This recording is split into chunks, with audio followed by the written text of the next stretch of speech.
بسم اللہ الرحمن الرحیم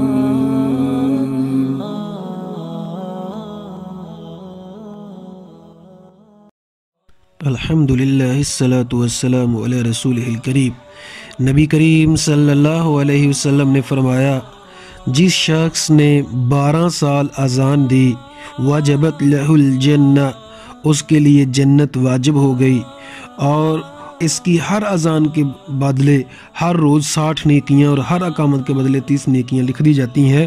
یہ روایت ابن ماجہ اور جامع الصغیر میں ہے۔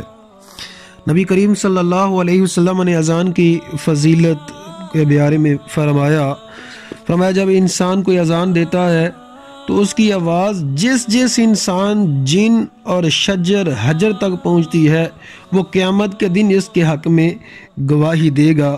یہ بخاری شریف کی حدیث ہے۔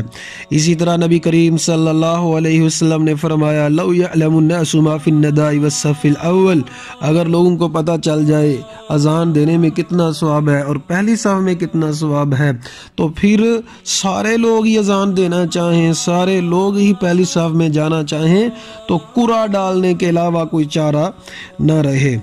نبی کریم صلی اللہ علیہ وسلم نے فرمایا، اذان اور نماز کے درمیان دعا رد نہیں کی جاتی۔ تو عزیز سامعین، اذان کے بارے میں نبی کریم صلی اللہ علیہ وسلم کی ایک اور حدیث ہے۔ فرمایا، اذان دینے والوں کی قیامت والے دن گردن سب سے اونچی ہوگی۔ تو اذان دینے والا شخص جو ہے بڑا ہی عظیم شخص ہے، اور تکبیر بھی اسی کو کہنی چاہیے جس نے اذان دی ہے۔ اللہ سے دعا ہے اللہ تعالی ہم سب کو اس پر عمل کرنے کی توفیق عطا فرمائے۔